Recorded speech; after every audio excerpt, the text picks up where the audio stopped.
Hello बच्चों, आप सभी का एक बार फिर से स्वागत है एसपी कोचिंग इंस्टीट्यूट के इस बेहतरीन चैनल पर। तो उम्मीद है आपको रंध्र वाली क्लास यानी स्टोमाटा वाली क्लास आपको अच्छी तरह से समझ में आई होगी।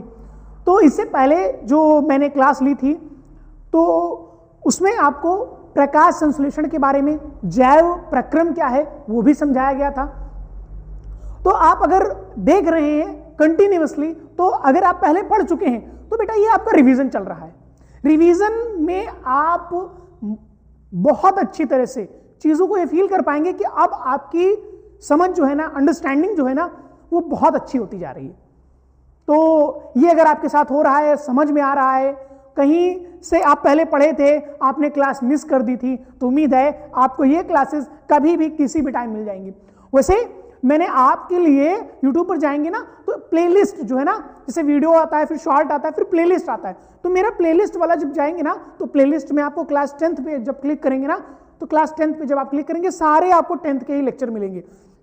ऐसे वीडियोस पे देख रहे होंगे तो 12th 10th दोनों के ही दिखा रहा होगा, लेकिन जब आप ऐसे देखेंगे जैसे मैं आपको बता रहा हूं, 12th की प्लेलिस्ट अलग और 10th की प्लेलिस्ट अलग। 12th को ऐसे ही पढ़ा हुआ है, लेकिन मैंने 10th की प्लेलिस्ट बना दी है। मैंने 10th की पूरी क्या कर दी है, प्लेलिस्ट बना दी है, जिसमें आप जाएंगे, क्लिक करेंगे बायोलॉजी वाले सेक्शन में, वहां पर सारे आपको बायोलॉजी के क्लास 10th के लेक्चर वाइज, मतलब मैं तो अपने हर वीडियो पे के कैप्शन में भी लिख देता हूं कि L1 L2 L3 ये सारी चीजें वहां पर मैं लिख देता हूं।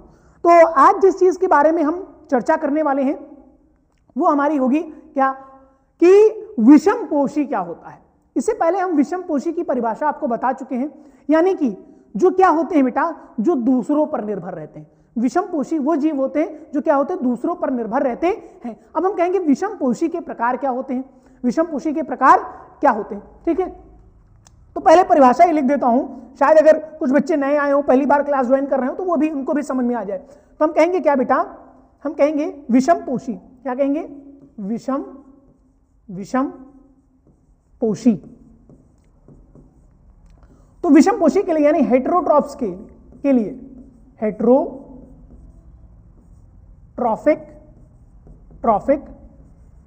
न्यूट्रिशन,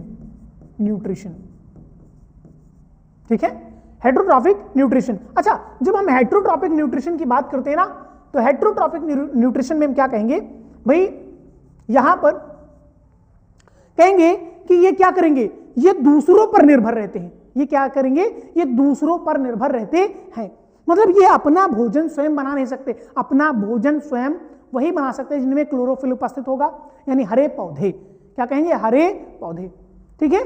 तो हम कहेंगे इसके बाद कि भाई विषमपोषी की परिभाषा में लिख रहा हूं, वे जीव जो क्या बेटा, अपने भोजन के लिए, जो जीव अपने भोजन के लिए किसी दूसरे पर निर्भर रहते हैं, है ना। वे जीव जो अपने भोजन के लिए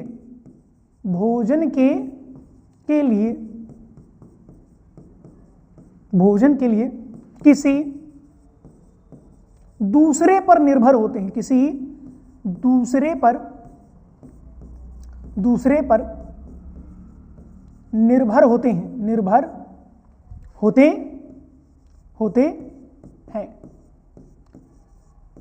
बेटा आपको नोट्स वगैरह कैसे लगते हैं ये भी जरूर बताया करें, ये भी कमेंट बॉक्स में लिखा करें कि हाँ नोट्स कैसे, और कोई भी अगर डाउट हुआ करे कि सर यहां पर क्या होगा, सर इसका एग्जाम्पल और क्या हम दे सकते हैं, तो ऐसी अगर कोई बात हुआ करे मन में तो बता दिया करिए, जिससे यहां पर जब आपको मैं बताऊंगा तो आपको और अच्छी तरह से समझ में आ जाएगा, ठीक है।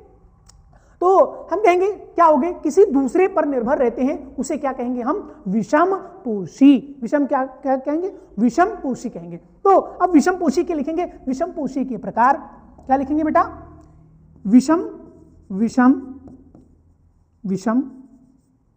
विषमपोषी के प्रकार, विषमपोषी के प्रकार। तो यहां पर विषमपोषी के जब हम प्रकार की बात करते हैं तो कहेंगे आपके सिलेबस के अनुसार कहेंगे मुख्यतः आपको 3 प्रकार बताया गया है। कहेंगे ये मुख्य रूप से 3 प्रकार के होते हैं, 3 प्रकार के ठीक है, प्रकार के होते हैं। ये मुख्य रूप से कितने प्रकार के बेटा? 3 प्रकार के होते हैं। अब 3 प्रकार वो कौन कौन से हैं? 3 प्रकार वो कौन कौन से हैं? नंबर 1 पर सबसे पहले आप क्या लिखेंगे? नंबर 1 पर आप लिखेंगे क्या? प्राणी समभोजी। प्राणी समभोजी, ठीक है। फिर उसके बाद लिखेंगे परजीवी। परजीवी। नंबर 3 पर क्या लिखेंगे? मृतोपजीवी। मृतोपजीवी। ये 3 प्रकार जो होंगे आपके, ये कहेंगे प्राणी समभोजी। फिर उसके बाद दूसरा जो रहेगा वो आपका परजीवी रहेगा, और जो आपका तीसरा रहेगा वो क्या रहेगा? आपका मृतोपजीवी। ये जो 3 प्रकार होंगे, इन 3 प्रकार को हम क्रम से पढ़ेंगे, और क्रम से पढ़ने के बाद यहां पर हम आज की क्लास को समाप्त करेंगे, ठीक है। तो अगले स्लाइड पर हम चलते हैं और पढ़ेंगे क्या? प्राणी समभोजी के बारे में। किसके बारे में पढ़ेंगे? प्राणी समभोजी के बारे में। तो यहां पर हेडिंग डाल लेते हैं अपनी। लिखेंगे क्या?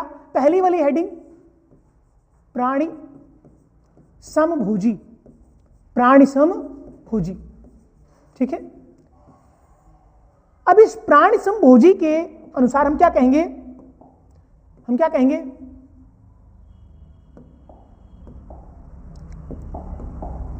वे जीव समझा देते हैं, है ना। प्राणी समभोजी जो होते हैं बेटा, प्राणी समभोजी भोजन का पूरा अंतर्ग्रहण करते हैं, यानी पूरा भोजन खाते हैं, और उसके बाद वो अंतर्ग्रहण करने के बाद उसका पाचन करते हैं। पाचन करने के पश्चात उससे पोषण प्राप्त करते हैं। तो ऐसे जीव कहलाएंगे क्या बेटा? प्राणी समभोजी। क्या कहलाएंगे बेटा? प्राणी समभोजी। तो लिख देता हूं मैं कि वे जीव जो पूर्ण भोजन का बेटा, जैसे मैं लिख रहा हूं ऐसे ही आपको एग्जाम में लिखना है। पूर्ण भोजन का अंतर्ग्रहण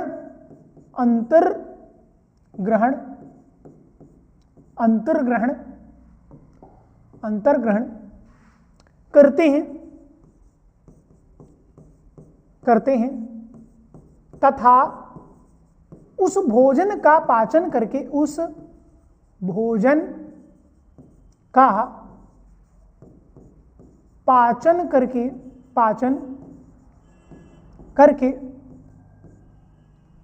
पोषण तथा ऊर्जा प्राप्त करते हैं। पोषण तथा ऊर्जा प्राप्त करते हैं। ऊर्जा प्राप्त करते हैं। वे जीव क्या कहलाते हैं? वे जीव, ऊपर देखिए क्या लिखा है? प्राणी समभोजी कहलाते हैं। प्राणी समभोजी कहलाते हैं। उसे क्या कहेंगे? प्राणी समभोजी। इसमें एग्जाम्पल भी लिख लीजिएगा।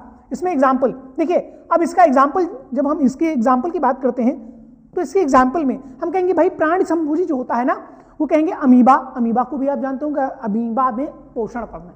अगली क्लास में हम पढ़ेंगे बेटा, वहां पर भी आपको अच्छी तरह से समझ में आने वाला है। तो हम क्या कहेंगे कि जैसे अमीबा होता है, मनुष्य है, जिसे भाई मानव भी कहते हैं, मनुष्य भी कह सकते हैं, तो उसकी बात करेंगे हम, ठीक है। तो यहां पर क्या कहेंगे? उदाहरण। क्या कहेंगे बेटा? उदाहरण। तो उदाहरण में हम क्या कहेंगे? उदाहरण में नंबर 1 पर कौन आ जाएगा बेटा? नंबर 1 पर मैंने कहा अमीबा। नंबर 1 पर क्या है? अमीबा, ठीक है। और नंबर 2 पर क्या कहेंगे? नंबर 2 पर कहेंगे जैसे मनुष्य, ठीक है। और इसके अलावा आप शेर, बाघ, चीता, लोमड़ी वगैरह को भी, जैसे शेर हो गया, ठीक है ना। तो ये सब क्या है? ये सब है क्या? प्राणी समभोजी। क्या है बेटा? प्राणी समभोजी, ठीक है। तो ये सब क्या है? प्राणी समभोजी, यानी पूरे भोजन का अंतर्ग्रहण करते हैं, भोज्य पदार्थ का अंतर्ग्रहण करते हैं, ठीक है। तो इसके बाद हम कहेंगे, अपनी अगली स्लाइड पर चलेंगे और हम अगले टॉपिक के बारे में, यानी कि हमने उसके बाद आपको क्या बताया था, यानी सेकंड आपको जो मैंने बताया था, कहा था परजीवी। क्या कहा था? परजीवी। परजीवी को इंग्लिश में पैरासाइट भी बोलते हैं, ठीक है, क्या बोलते हैं? पैरासाइट भी इसको कहते हैं। तो कहेंगे परजीवी, समझिए परजीवी क्या होते हैं? वे जीव जो दूसरों के ऊपर अपना जीवन व्यापन करते हैं, यानी उन्हीं से पोषण प्राप्त करते हैं, दूसरे जीव के ऊपर जीवन व्यापन करते हैं, उन्हीं से अपना भोजन प्राप्त करते हैं, उन्हें हम कहेंगे क्या? परजीवी। उन्हें हम क्या कहेंगे? परजीवी। तो इस बात को अच्छी तरह से आप याद रखेंगे, लेकिन कुछ बातें और भी हैं जो आपको मैं बताने वाला हूं, तो बने रहिएगा लेक्चर में और इंपॉर्टेंट बात जानेंगे बेटा, ठीक है।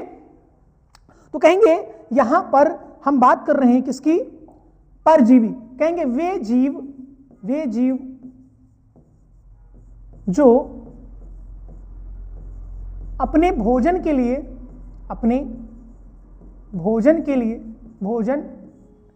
लिए दूसरे जीव पर निर्भर होते, दूसरे जीव पर क्या होते हैं बेटा? निर्भर होते हैं, निर्भर होते हैं। वो बेटा क्या कहलाएंगे? वो कहलाएंगे क्या? वो कहलाएंगे परजीवी, ठीक है। कहेंगे उन्हें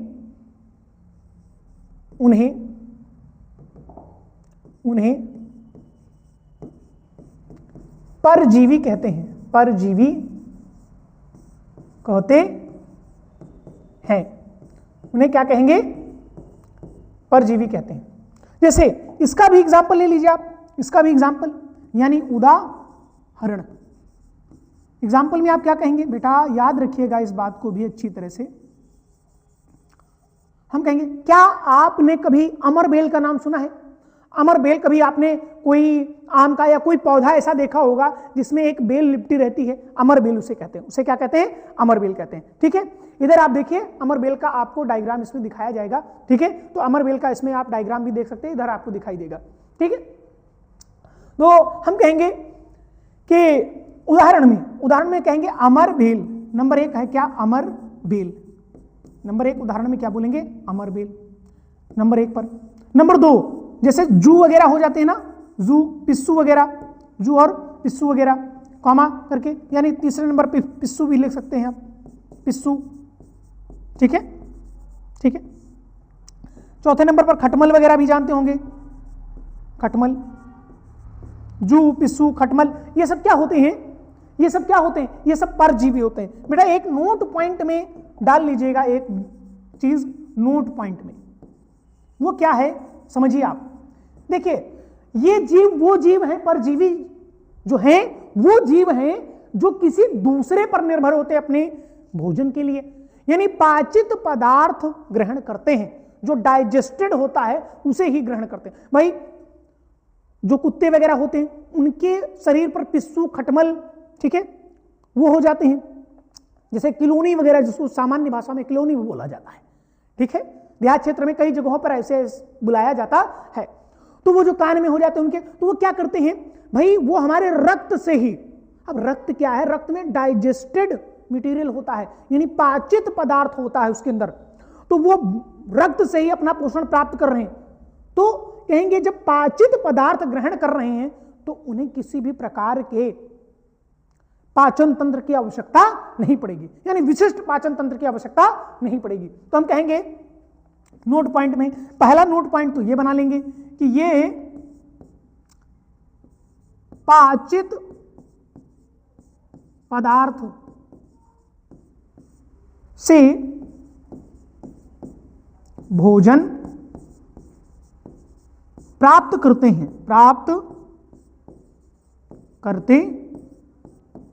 पाचित पदार्थ से। जैसे हम क्या कह सकते हैं ना, जैसे उदाहरण के लिए हम कह सकते हैं रक्त, ठीक है, रक्त से भी, ठीक है, उससे क्या प्राप्त कर रहे हैं? ये अपना पोषण प्राप्त करेंगे। सेकंड नंबर पर क्या कहेंगे? इन्हें किसी विशिष्ट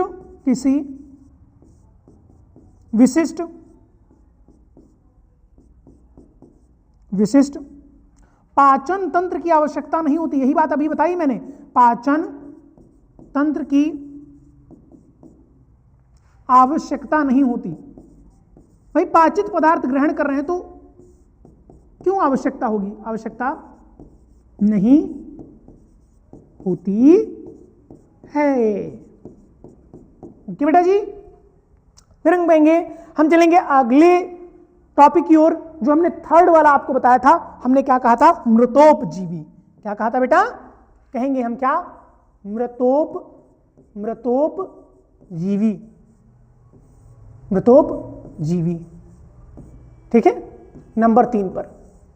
तो ये जो मृतोपजीवी होते हैं बेटा, इनको भी समझ लीजिए आप कि ये मृतोपजीवी क्या है। अब देखिए, मृतोप मतलब शब्द में ही आ रहा है, ठीक है।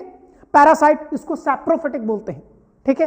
पहले वाले को होलोजोइक बोलते हैं, ठीक है। तो हम कहेंगे, जब यहां पर हम मृतोपजीवी की बात करेंगे, तो जो मृत पदार्थों से अपना जीवन व्यापन करते हैं, ऐसे जीव को मृतोपजीवी कहा जाता है। ऐसे जीव को क्या कहा जाएगा, मृतोपजीवी। अब देखिए यहां पर क्या कहेंगे, वे जीव जो अपना भोजन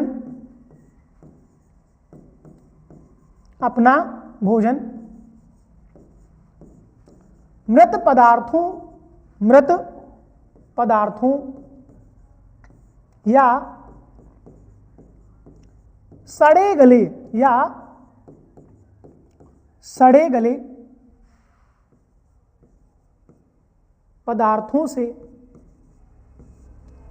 पदार्थों से प्राप्त करते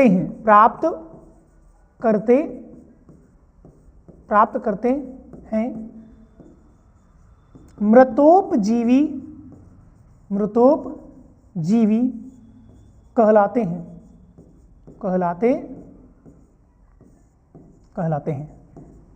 क्या कहलाएंगे, मृतोपजीवी कहलाएंगे। इनके भी उदाहरण ले सकते हैं भाई, जैसे आपने उदाहरण में आपने सुना होगा भाई, उदाहरण में नहीं सुना तो सुन लीजिए, देख भी लीजिए, समझ भी लीजिए अच्छी तरह से, ठीक है।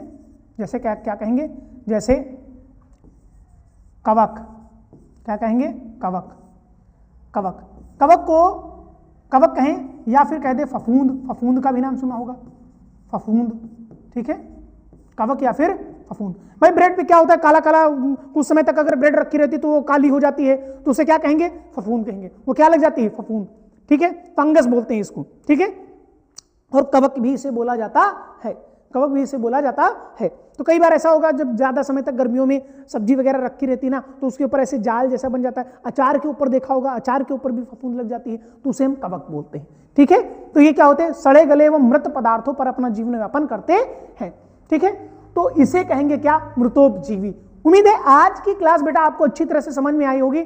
अगर आपको पसंद आते हैं हमारे लेक्चर्स और अच्छे लगते हैं तो प्लीज लाइक करें, सब्सक्राइब करें और ज्यादा से ज्यादा लोगों को शेयर करें, और अच्छी तरह से अपनी तैयारी को और भी बेहतर बनाएं। हमारी लेक्चर्स को देख करके अपने नोट्स बनाएं, अपनी एग्जाम की और अच्छी तरह से तैयारी करें। आगे आने वाले समय में आपके फिजिक्स और केमिस्ट्री के भी लेक्चर आएंगे, वो पढ़ाऊंगा मैं भी, ठीक है। केमिस्ट्री में पढ़ाऊंगा, फिजिक्स आपके दूसरे सर पढ़ाएंगे, सिविल सर आकर के पढ़ाएंगे अच्छी तरह से। तो तैयारी में जुटे रहिए, लगे रहिए और करते रहिए, जिससे आप परीक्षा में, आने वाली परीक्षा में और अच्छा कर पाए। आज के लिए क्लास इतना ही। Thank you class, thank you so much.